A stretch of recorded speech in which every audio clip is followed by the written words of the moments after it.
Before phones became cameras and clouds became photo albums, there was something far more permanent sitting on the top shelf of every American closet, the family photo album. It was heavy, it was real, and it held more than pictures. It held time. There was a certain ceremony to it. Pulling it down wasn't just an action, it was an event. The dust puffed off the cover like a magician's trick. You didn't just look at it, you held it gently like a sacred object. And it was. Because inside were birthdays, weddings, road trips, lazy summers, and every awkward haircut you ever had. Most families had more than one album. There was the leather-bound one with the wedding photos, the floral one stuffed with baby pictures, and the massive one that held Christmas after Christmas, year after year. They weren't organized by tags or facial recognition. They were organized by feel, who was smiling, who was there, and what stage of life you happened to be in when that shutter clicked. Opening the first page was always the same sensation: anticipation, warmth, and a touch of fear. Because what if you cried? What if you saw someone you forgot you missed? What if you saw a version of yourself that felt completely lost? And yet we always turned the page. The pages themselves were often yellowed with time, sticky with aging adhesive and curling at the corners. Some albums used those plastic sheets that crackled when peeled back. Others had little corner mounts that held each photograph like precious treasure. And often when the glue failed and the photos slipped loose, we tucked them back in like tucking a child into bed, carefully, lovingly. What made these albums special wasn't just the pictures. It was the context, the way someone's handwriting in the margins told a story far beyond what the camera captured. Billy's first tooth, 97, or trip to Yosemite, we got rained out. Those little notes were breadcrumbs leading you back to a world that no longer existed. They were full of quirks and inside jokes and nicknames that only your family understood. It didn't matter that half the pictures were slightly out of focus, or that someone's thumb was in the shot, or that red eye made your cousin look possessed. Those flaws made them human, made them honest. They weren't curated to impress, they were curated to remember. In those early days, taking a photo actually meant something. You had 24 shots on a roll, maybe 36 if you splurged. You had to choose your moments, and when you clicked that button, you wouldn't see the result for a week. You dropped the film off at the corner drugstore and waited. You anticipated, and when the envelope of prints came back, you sat down to discover what memories had been caught and which ones had been cut off by accident. Sometimes you laughed, sometimes you winced, sometimes you saw a picture of Grandma holding your hand, and your throat caught without warning. And then you picked the best ones. Not necessarily the prettiest, just the realest. You slid them into the album one by one, and each one became part of a larger story, the story of your family. Albums had weight, not just emotional, but literal. You could feel the years piling up as you held them. Some had spines so cracked they could barely close. Others had sticky notes poking out from the edges like bookmarks in time. When you passed one to someone else, you were sharing more than photos. You were offering a glimpse into who you were, where you came from, and who mattered most. There was something intimate about that act. Sitting together on a couch or around the kitchen table, turning pages, slowly pausing to laugh or tear up. No one scrolled, no one skipped, everyone stayed. That's the part we forget today. Now we take hundreds of photos in a day and barely look at them again. We swipe past moments we used to savor. Everything lives in a cloud, safe, yes, but distant. There's no texture, no smell of old glue and paper, no awkward silence as you remember the day something happened. Photo albums didn't just document life. They taught us how to reflect, how to share, how to pause, and they taught us patience. Remember when you had to wait to see if the birthday photo turned out, when you hoped the family reunion shot caught everyone smiling, but knew there was a good chance. Someone blinked, that waiting made the moment feel earned. It gave it gravity. There's something sacred about holding your history in your hands, about flipping through it slowly, page by page, about watching your own face change year after year, about seeing people you once knew, people who raised you, people you laughed with, grow older or disappear. Albums let us see time without filters, without curation, without an algorithm deciding what's important. They reminded us that our lives weren't just highlights. They were messy, imperfect, beautiful stories stitched together in snapshots. And all of that started with something as simple as a photo album. Not just data in the cloud, but memories you could hold. Unlike a phone that gets replaced every 2 years, or a cloud account that might vanish with a forgotten password, photo albums were built to last. They weren't just memory storage. They were memory anchors, passed down, handed off, stored away only to reappear decades later in a moment of rediscovery. When you inherited an album, it felt like being handed a secret, like someone had trusted you with the task of keeping the past alive. And whether it was your parents' wedding album or your grandparents' black and white snapshots of another century, those photos became part of your own identity. A thread stitching you into a larger story. Some families had a designated photo keeper, the aunt or uncle, who became the unofficial historian. They were the ones who had negatives labeled in envelopes, who made copies to send around, who insisted on group photos, even when no one wanted to pose. At the time, they were a nuisance. In hindsight, they were heroes. The albums they built weren't always perfect. There were gaps, years skipped, names forgotten, but they tried, and that effort was love. Quiet, determined love. In many households, albums became conversation starters during holidays. After the meal, someone would inevitably pull one out, and suddenly a room full of smartphones would go silent as everyone leaned in to see Uncle Joe's bell-bottoms or Mom's 80s perm. The room would fill with laughter, groans, and the kind of warmth that only shared memory can bring. Albums weren't just for reminiscing. They were for teaching. They showed kids who they came from. They introduced faces of relatives long gone, but never truly forgotten. They made abstract stories real. When a child could match a face to a tale about that one, Thanksgiving with the burnt turkey, it clicked. History became personal. Even the way albums aged told a story. A faded photo with a coffee stain, a handwritten caption smudged by time. These imperfections weren't flaws, they were proof of life. Just like scars, they marked the album as something lived in and loved. And when the house was cleaned out, when closets were emptied, and furniture was sold, the photo albums were never thrown away.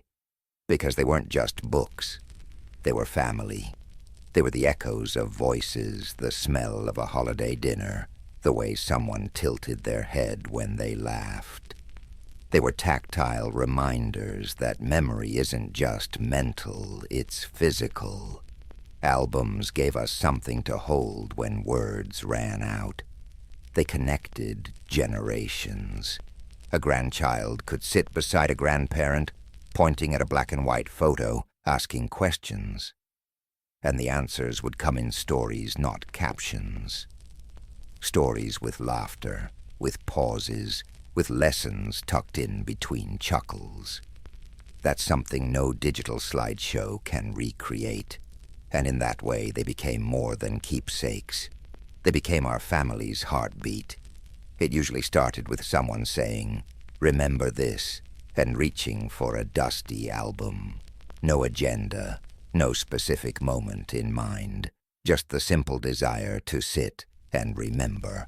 And once that album opened, the room changed.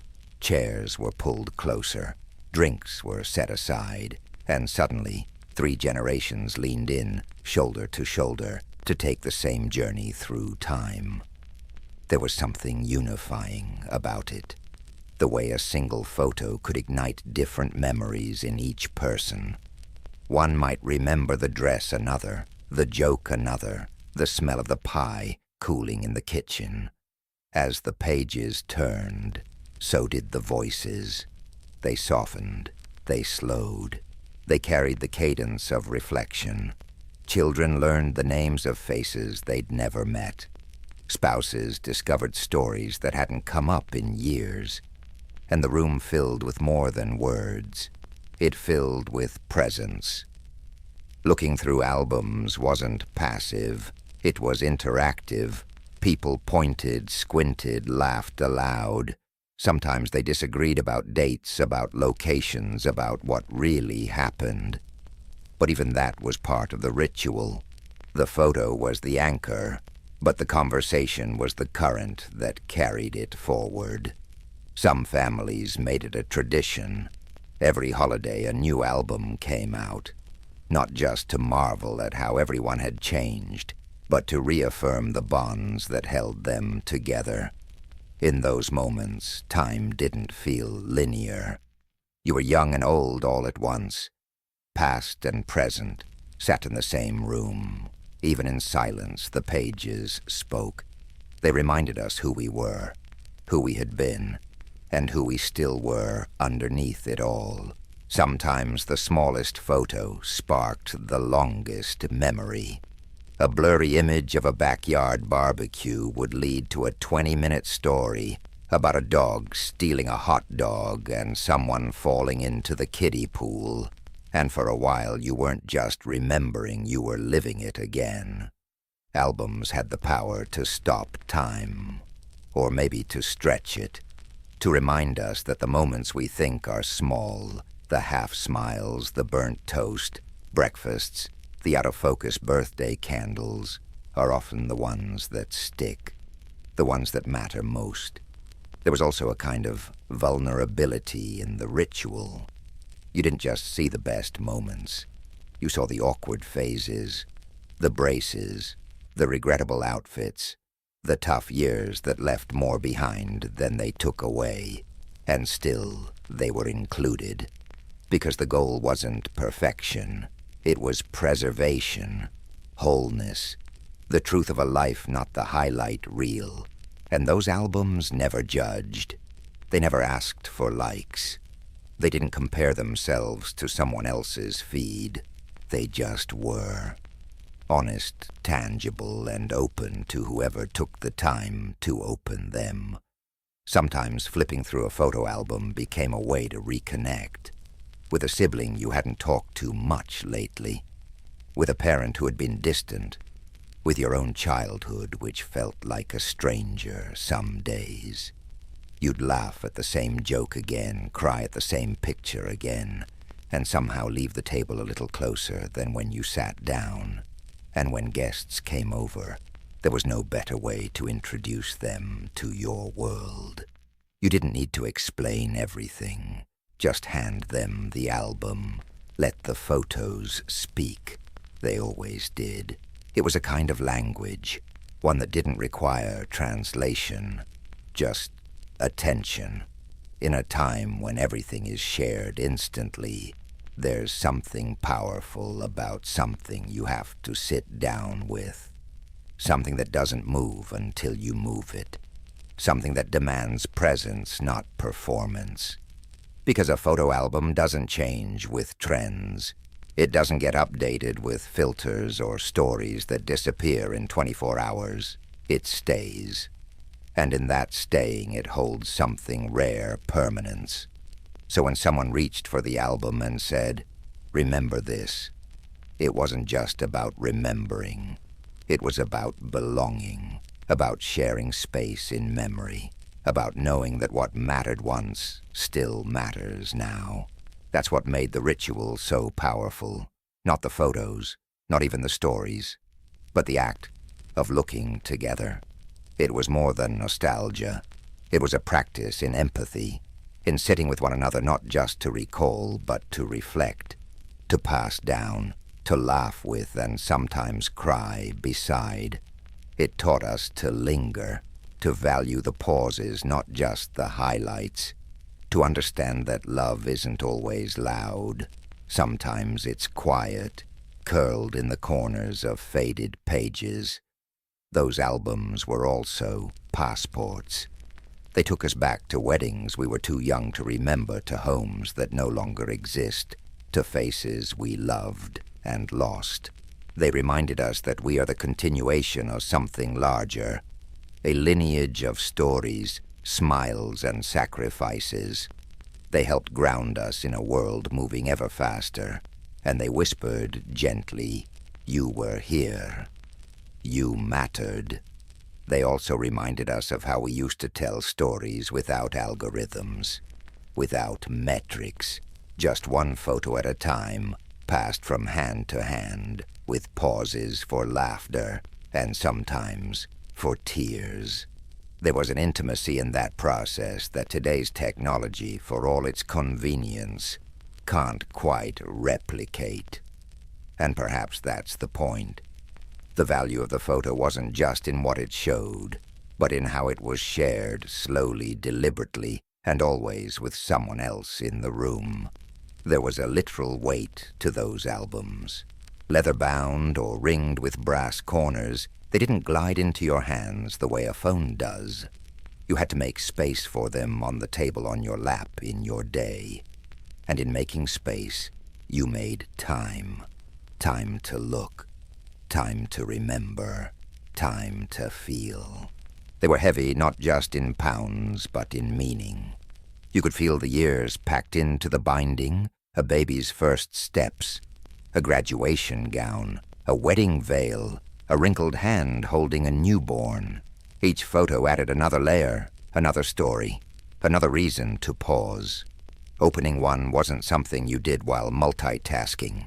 You didn't scroll with one hand and stir a pot with the other. You sat down, you cleared a moment, you let the world slow, and that slowing was sacred. In a culture that praises speed, the album insisted on stillness, and stillness gave way to depth. There was also a kind of reverence to handling them. You turned the pages carefully. You didn't rush. Some of them were old edges, worn pages, yellowed, maybe even brittle. But that made them more valuable, not less. Like the laugh lines on a face, their fragility only proved how much they'd been through, how much they'd seen. Sometimes you'd find a photo tucked loose between the pages. No caption, no date, just a mystery to solve. And in trying to place it, you'd spark a whole conversation. Whose backyard is that? Is that Uncle Joe's old truck? Why do you look so mad in this one? One loose photo could lead to half an hour of guessing, remembering, connecting. And then there were the albums that were incomplete, pages with empty corners, spots where a photo had once been but now only a ghost outline remained. Maybe it was moved, maybe it was lost, maybe it was never placed. Those gaps were their own kind of story. Proof that life doesn't always fit neatly into frames, that some memories never got captured but still lived in someone's mind. Some albums were organized with military precision, chronological, labeled, cross-referenced. Others were chaos in leather random moments, jumbled years, no order, but somehow perfect. Because life isn't linear, it's layered, messy, unexpected. And sometimes those surprise photos, the ones you forgot existed, were the ones that hit the hardest. You'd find yourself staring longer than you planned. A face that's no longer here. A house that's been sold. A hairstyle that defied gravity. And suddenly you weren't flipping through pictures. You were swimming in emotion, in recognition, in the ache and joy of having lived. Albums had a way of anchoring us, of saying, this happened, you were here. And that weight, literal and metaphorical, mattered. Because in a time when we're told to let go, to declutter, to minimize the album, whispered a different message. Hold on. These moments are worth keeping. There was also the matter of where the albums were kept. Some sat proudly on coffee tables. Others were hidden in drawers, only emerging on special days. Some were stored like treasure in plastic bins, in closets, wrapped in cloth. Wherever they were, you knew their location. They had a presence, even in absence. You could feel their pull. And when someone passed away, the albums often came out, not just to mourn, but to remember fully. To see the totality of a life, not just its ending. There was comfort in flipping those pages, in seeing a person laugh, dance, hold a baby, blow out candles. It reminded us they were more than just a goodbye. They were stories, dozens of them, maybe hundreds. The albums also revealed things we hadn't noticed at the time. The same furniture reappearing across decades, the evolving design of birthday cakes, the way someone always stood with one foot forward, the quiet background details that only years later felt significant. They taught us to pay attention, and maybe that was the real weight. Not the paper or the covers, but the accumulated attention. The proof that someone cared enough to take the picture, print it, place it, and preserve it. It was effort, intentionality, love in tangible form. You didn't flip through an album to impress anyone. You did it to remember, to reconnect, to feel. And that kind of experience doesn't translate well to pixels. It's not easily uploaded. It can't be swiped past. It demands your hands, your eyes, your heart. That weight made them matter. That weight made them last. And when you handed one to someone else, you weren't just sharing photos. You were saying, this is us. This is where we've been. This is what we've held on to. In a world obsessed with lightness, with speed and space saving, the family photo album stood its ground. Heavy, slow, demanding, and so very worth it. It was proof that some things to be meaningful must be carried. And in that weight, we carried more than just paper. We carried love. Looking through a family photo album was never a solo act for long. You could start alone, thumbing through the pages out of idle curiosity, but before long, someone else would join you. It was like a magnet. One person opened the album and suddenly there were two, then three, then a room full of people leaning over the coffee table, laughing, pointing, remembering. Because albums weren't just collections of pictures. They were conversation starters. They were storybooks that required no narrator, because everyone became one. That was the trip to Yellowstone. Remember how the car broke down. That was Grandpa's old house. I can still smell his pipe tobacco. Each page turned was a cue for someone else to jump in, to add their memory, their version, their laughter, and sometimes their tears. There was a ritual to how we shared them, too. During holidays, they came out after dinner. Plates cleared, bellies full. Someone would say, "Let's bring out the albums." And so we did. Like clockwork. It was as much a part of the celebration as pie or presents. The albums sat at the center of the living room like sacred texts, and we gathered around them like a congregation. And we didn't just look at the pictures, we performed them. We reenacted old poses. We teased each other about fashion choices. We tried to mimic expressions frozen in time. Why were you always frowning in school photos? Why is Dad wearing that hat? It wasn't just recollection. It was recreation. A time machine that moved not just through memory, but through emotion. The sharing wasn't always spoken, either. Sometimes it was a quiet nod between siblings, a knowing look when a certain photo appeared. You didn't need words to understand. You were both there. You remembered. Kids, too, learned through albums. They saw themselves as babies. They saw their parents when they were young and awkward. They saw relatives they never got to meet. It was how we passed down, more than names and dates, we passed down context, personality, humor, the oddities that made a family a family. And those moments of sharing had a way of making everyone feel included. Even if you weren't in the photo, you felt like you were part of the story. Because the story wasn't just about who was pictured. It was about who remembered, who laughed, who knew what came next. There was often someone in the family who became the keeper of the albums, the one who curated them, updated them, protected them. They were the archivist, the unofficial historian, and when they pulled one out, everyone paid attention. Because this wasn't just their album, it was ours. The sharing could span generations. A grandparent pointing to a sepia-toned portrait explaining who everyone was. A child flipping through the plastic sleeves mesmerized by the past. Sometimes we discovered things in those moments, a detail we'd never noticed, a connection we hadn't made. You have your great-aunt's smile. That dress was worn by 3 different women in the family. Suddenly, lineage wasn't just something you inherited.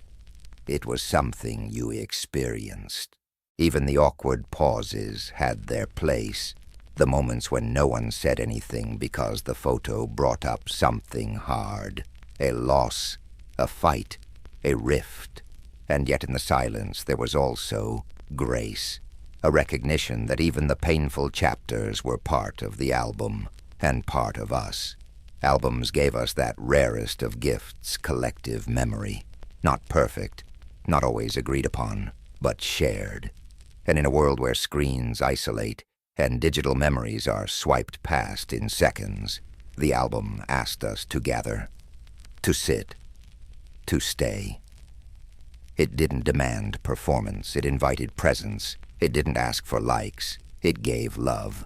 And in that ritual of sharing, we remembered who we were, not just individually, but together. We remembered what it felt like to be held by a family's stories, and to hold them in turn in our hands. Some albums had that one page, the one nobody could flip past quickly. Maybe it held a vacation photo where everyone somehow looked their happiest.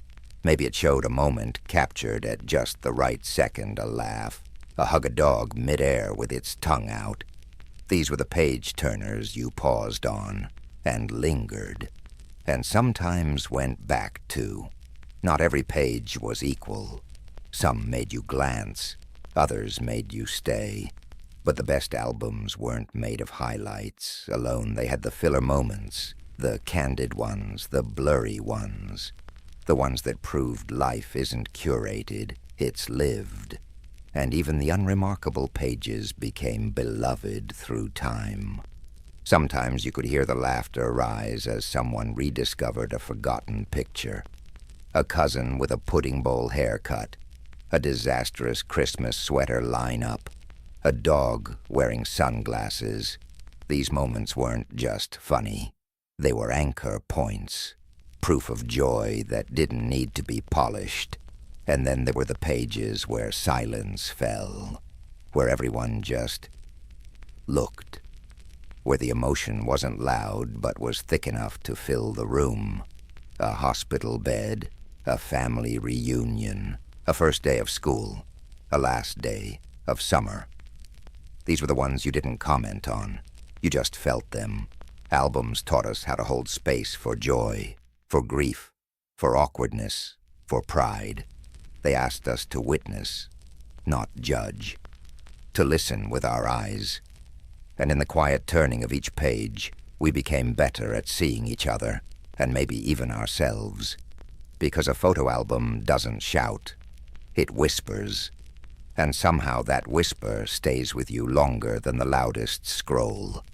If you let it, it teaches you something that can't be stored in any cloud, that the most meaningful pages are the ones we turn slowly. And then there's the experience of turning the page itself. The sound it makes, just a soft swish, or the slight crinkle of old paper. That tactile sensation reminded us we were handling more than images. We were holding time itself. Tangible, physical time. A rare commodity in an age where time disappears into screens and disappears again with a swipe. You didn't rush the page turners. You leaned in. You passed the album around, pointing out the details others might miss. A younger version of someone's laugh. A sticker on a suitcase that proves you were really there. A quiet moment caught on a disposable camera from the 90s before filters and poses took over. Those pages were sometimes dog-eared or worn from so many visits. The plastic cover might be clouded or a corner torn, but that was part of their charm. They had been lived with, held, cried over, celebrated. You didn't have to tap a screen to feel a photo's importance. You just had to notice how the album naturally fell open to that page, as if even the spine had memories. Some albums became favorites because of a single page, not the whole collection. Just one image that meant everything. It might have been a candid shot grandma in the kitchen mid-laugh. Dad holding your hand at the zoo. A sibling caught dancing when they thought no one was looking. These tiny, beautiful in-betweens were where real life shimmered. Even the questions a photo raised were important. Who took this one? Why is Mom not in any of the pictures from that summer? Where was this even taken? Sometimes the album posed mysteries we couldn't solve, and that was okay. It left space for wonder, for imagining the parts that weren't captured, for building stories together across the dinner table as we flipped pages in the evening light. And there was always someone new seeing the album for the first time. A fiancé, a new friend, a child. Watching their face as they met your family through those pages was like watching someone walk through your memories barefoot, carefully, reverently. And when they laughed in the same spot you always did, or paused where your breath always caught, you felt understood. Albums built bridges like that, from generation to generation, from one memory keeper to the next. There was a quiet lesson in those page-turners, too, that not everything important is loud, not every treasure has a title, and that sometimes the best moments are the ones we almost forget until the album helps us remember. Even now, when we find ourselves scrolling endlessly through endless feeds, part of us still craves that slower turn, that pause, that shared silence. The album taught us the value of lingering, and in doing so reminded us to notice more, to feel more, and to be present. Because in the end, it's not the resolution or megapixels that make a photo last. It's the memory it holds and the love with which it's passed down. And the album, with all its worn edges and whispered stories, held that truth better than anything else ever could. Every family had one. The unofficial historian, The person who knew where every album was stored, who could pull out the right one with the right photo when the story came up. Sometimes it was Mom, sometimes Grandma. Occasionally it was a quiet uncle who never spoke much, but always knew exactly where to find the snapshot that settled the debate about whether the dog ever wore a party hat. The keeper of the album did more than just store photos. They stored time. They remembered the context, the year, the inside joke behind the weird haircut, and who took the picture. They were the ones who had a little bit of everyone's childhood in their head and a little bit of the family's soul in their hands. And being the keeper wasn't a loud job. There was no ceremony, no announcement. One day you just realized she's the one who has them all. Or maybe you became that person yourself without realizing. You were the one lugging the heavy albums every time someone moved, the one taping torn covers and writing names on the back in blue ballpoint pen just in case. Being the keeper meant remembering not just birthdays and weddings, but Tuesday afternoons. You kept the ordinary moments, the messy ones, the ones nobody thought were worth documenting until they were. It also meant being trusted. Trusted to hold the only photo of someone's first apartment, the only surviving picture of Grandpa in his Navy uniform, the last photo of two sisters before one moved across the country. These were more than images. They were anchors, and you held them carefully. There was an art to being that person, not just knowing where the photos were, but when to bring them out. During holidays, after dinner, when someone was feeling low, or right before the toast, when the room was quiet enough for the past to sit beside the present. And it wasn't about nostalgia for nostalgia's sake. It was about connection, a reminder that you came from somewhere, that your family, with all its chaos and imperfections, had beauty, had moments worth pausing for, even if the only thing remarkable in the photo was that everyone was in it. Sometimes the keeper was the only one who saw the change, who noticed how someone's smile softened over the years, how the babies grew into parents, how the background of each photo slowly shifted from the green shag carpet of the old house to the beige walls of a downsized condo. The keeper saw time pass in ways no one else did, and they held that silently, gently, like something sacred. But being the keeper wasn't just about storing the albums. It was about knowing when to let them go, when to pass them down, when to hand one to the next generation and say, "You'll want this one." It wasn't always easy. Sometimes the albums felt like part of you, like a second heartbeat. But there came a moment when you realized someone else had started asking, "Who's that in this photo again?" And that's when you knew it was time to share.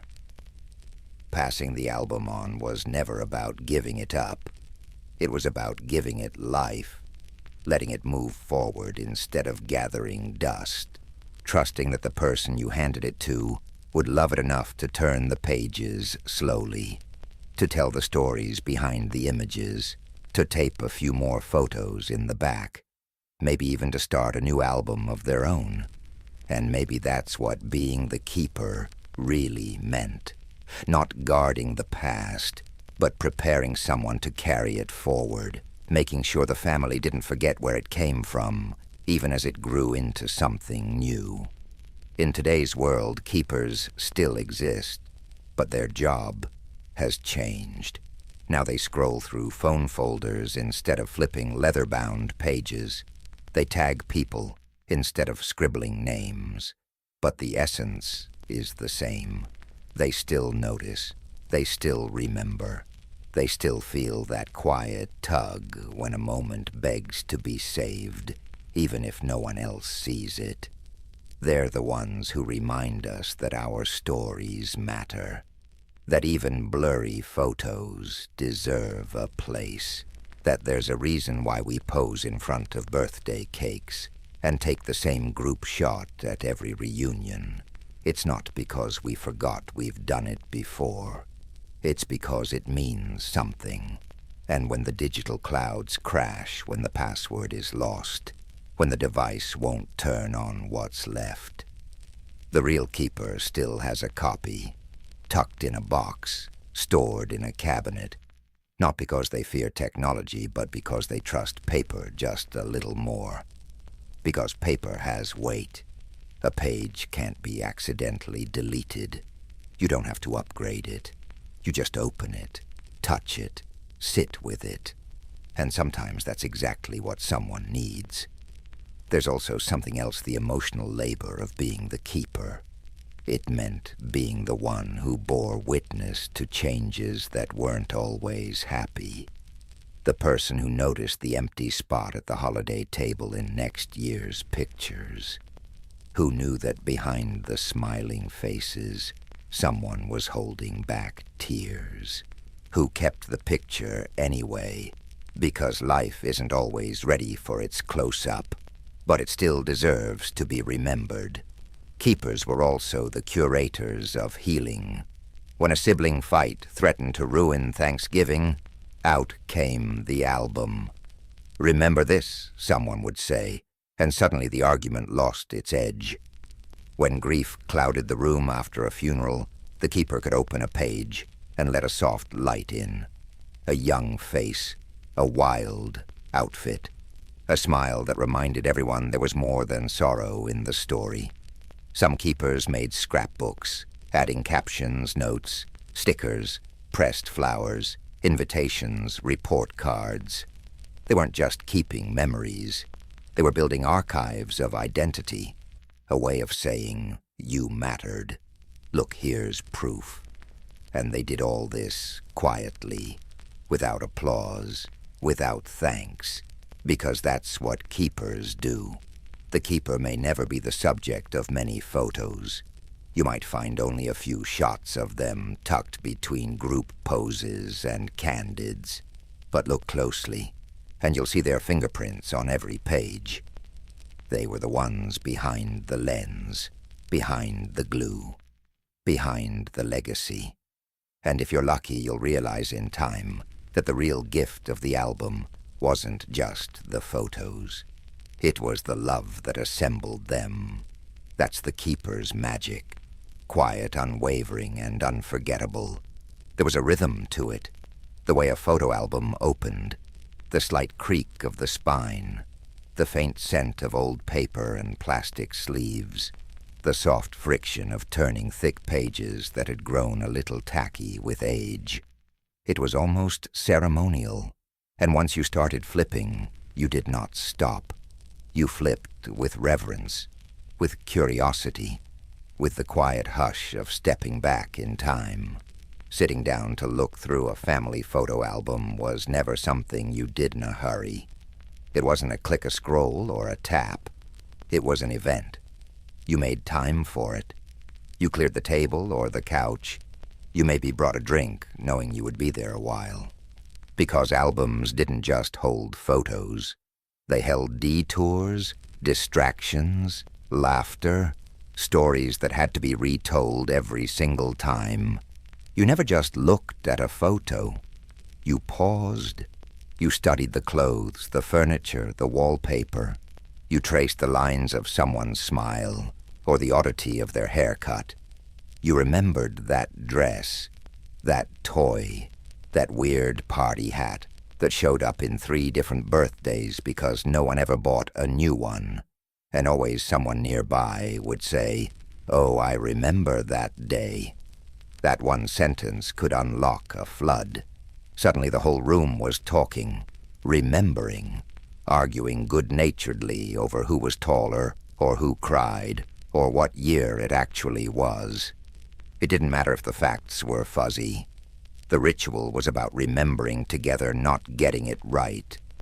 Sometimes it was just you, alone with an album, And that was a different kind of magic, a private time machine. You flipped slowly, sometimes smiling, sometimes stinging. There were photos you didn't expect to see, people you missed, moments you forgot you had. You lingered longer on some pages than others. You whispered names out loud. You let yourself feel. Flipping an album could also be a form of therapy. After a breakup, after a move, after someone was gone, you returned to those pages like you were anchoring yourself, looking for proof that there had been joy, that there had been togetherness, that you were not always lost. And there was a rhythm in how people flipped, too. Some went fast at first, then slowed down. Some lingered page by page, index finger, lightly touching each sleeve. Some skipped ahead to a specific section, the baby photos, the vacations, the Christmases. But even the skippers always came back, because the album had its own pull, its own gravity. Sometimes a single photo did the heavy lifting, a candid shot you never noticed before, a half smile on someone who rarely smiled, a hug between two relatives you forgot were ever that close. You paused longer there. You maybe took a breath, or laughed unexpectedly, or felt a lump in your throat. The ritual of flipping an album also meant noticing change. Year to year, haircuts came and went, houses changed, people aged. You watched your own life evolve in stages, the missing front teeth, the braces, the prom dress, the college sweatshirt. In one album, you could travel through decades without ever leaving the couch. Sometimes the ritual crossed generations. A grandchild sitting beside a grandparent, fingers pointing, questions asked. Who is that? And the answer came with more than a name. It came with a story. That was your great aunt. She used to sneak us candy behind Grandpa's back. Suddenly a face in a photo became a person in your imagination. The ritual taught patience. You could not rush through it. If you tried, the album resisted. Pages stuck. Corners curled. The universe whispered, slow down. And you did. You always did. Because you sensed somehow that the album was alive in its own way. A breathing thing full of memory and emotion. It deserved to be treated gently. In homes where albums were many, each one had its own personality. The baby album, the vacation binder, the mismatched one with loose photos stuffed between pages, the special one with the wedding in it. Each was a chapter in a book with no final page. The ritual also had its soundtrack. Not music, necessarily, but voices, the shuffle of paper, the sudden laugh, the gentle, "Oh my gosh, look at this," or the quiet pause when no one spoke, because the moment in the photo was doing all the talking. Sometimes someone brought snacks, or tea, or wine, and what started as a quick flip-through became an evening, a gathering, a way to feel together without needing to perform togetherness. You just passed the album and let it do the work. And when the album closed with a soft thud and maybe a little sigh, there was a sense of fullness. Like a story had been told, like time had been honored, like something inside you had been put gently back in place. That was the ritual. That was the flip. And in a world of endless swipes and disappearing stories, it still matters more than we know. You could look at an entire album without reading a single caption and still feel like you knew the story. But the truth is, the real stories, the good ones, the ones that make you laugh until your stomach hurts, or cry without warning, lived in the spaces between the photos. They lived in the moments that didn't make it into the frame. The fight in the car before the smiling family beach photo. The rainstorm that soaked everyone right after the picnic shot. The way Uncle Joe finally showed up 2 hours late and still managed to charm everyone into forgiving him by the time dessert rolled around. That stuff that was never in the photo, but you could feel it there, because every photo had context, and the context was everything. You remembered how that dress itched, or how you hated that haircut, or how you only smiled because Mom promised you ice cream afterward. You remembered who wasn't in the photo and why, who took the picture, who almost knocked over the tripod, who rolled their eyes right after the shutter clicked. And sometimes the best stories were sparked not by the main photo itself, but by something in the background. A forgotten poster on the wall, a cereal box on the kitchen counter, a TV frozen on a Saturday morning cartoon. Little things that no one thought twice about at the time, but that now brought a rush of recognition. Look at that wallpaper. Oh wow, we had that couch. Is that Dad's old truck in the driveway? Those tiny details became portals. You fell through them willingly. You remembered a smell, a sound, a whole weekend. Sometimes the photos reminded you of the people who were always behind the camera. The ones who never seemed to be in the shot, but who were always there.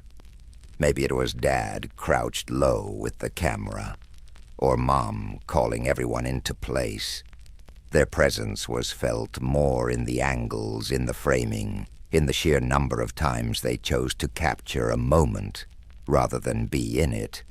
And sometimes you wondered why certain moments got photographed, while others didn't. Why you had 4 albums from 1992, but barely a single photo from 1996. What happened that year? Was it just busy? Was it hard? Was no one in the mood to smile? The gaps in the albums told stories too. Quiet ones. Ones that didn't need to be explained aloud, but that you could feel if you knew your family well enough. And of course, there were the recurring characters. The cousin who photobombed every group picture. The neighbor who showed up at every barbecue. The dog who got older and grayer with each turn of the page. Watching their evolution became part of the joy. A reminder that time passes, but it leaves traces. You also saw stories of resilience, the forced smiles during tough years, the parties thrown after losses, the kids dressed up for holidays even when money was tight, the effort to celebrate, to capture joy even when things weren't perfect. And maybe that was the most powerful story between the photos, the way families held on to each other, even when things were messy. Especially when things were messy. Albums didn't just tell you what happened. They told you who you were, who you tried to be, who you became. That photo where you're beaming with a homemade cake, that was you learning confidence. The one where you're sulking in the back, that was you learning how to stand your ground. The graduation shot. That wasn't just a milestone. It was a monument to every late night and hard choice that came before it. And for all the things the camera missed, the arguments, the reconciliations, the whispered secrets in the hallway, you learned to fill in those blanks, to let the stories between the photos breathe, to recognize that an album was never complete without the commentary, the memories, the retelling. Because in the end, the most important stories weren't the ones printed on glossy paper. They were the ones that came alive when someone pointed at a photo and said, "You know what happened? Right after this, that's where the real album began." Even now, when so many of our photos live inside our phones or float somewhere in the digital ether, the old albums still matter. They've become more than keepsakes.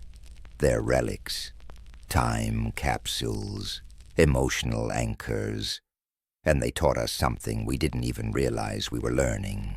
That memory isn't just about what you save, but how you save it. In a world where everything is instant, searchable, and disposable, those thick, heavy books remind us that the best things take time. It took effort to print photos, to select them, to arrange them in order that made sense, to add captions in careful cursive. It was an act of care, a ritual, a form of storytelling that involved both heart and hands. Those albums made us curators of our own lives. Not everything got included. Not every picture made the cut. But that was the point. The choices we made in building those albums reflected what we valued, what we wanted to remember, who we wanted to be. And what we passed down wasn't just the images. It was the habit of remembrance, the quiet afternoon of sitting together, flipping pages, the way someone would pause and say, "Wait, I forgot about this day." It's easy to scroll past 1,000 digital photos. Harder to ignore one physical picture held between your fingers. When we moved to cloud folders and shared albums, we didn't lose the desire to document. If anything, we became more obsessed with capturing. But somewhere along the way, we stopped revisiting. We stored, but we didn't return. We posted, but we didn't reflect. The old albums didn't just hold images. They invited conversations. They created space for family lore, for laughter, for correction. No, that wasn't Easter. That was Uncle Ben's birthday. They created ritual, and those rituals mattered, even if we didn't know it. They slowed us down, forced us to remember that a life well lived isn't just about new moments. It's about honoring the ones we already lived. Maybe that's why even now we still find ourselves pulling out the albums when someone comes over. Or why we still keep that one photo taped to the fridge, even though it's faded and curling, because it represents something beyond pixels or resolution. It's a thread to who we were. The albums taught us that memory has weight, that it can live in leather-bound corners and yellowing tape, that it's okay to keep the photo where half the people blinked or someone's shirt was stained with juice, because that's what really happened. They taught us that documentation doesn't have to be perfect to be powerful. It just has to be real. And maybe that's the message we carry forward. That in this world of curated feeds and polished images, it's still okay to print the blurry shot, to keep the outtakes, to write the names in the margins, to sit with our stories together without rushing to post them, because some things are meant to be held and flipped through and told aloud again and again.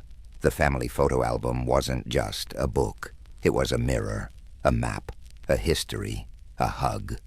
And though the format may change, the need behind it doesn't. We still want to be seen, to be remembered, to be part of something bigger than a timestamp. And maybe that's why the albums will always matter. Because they're proof not just that we were there, but that we lived it together.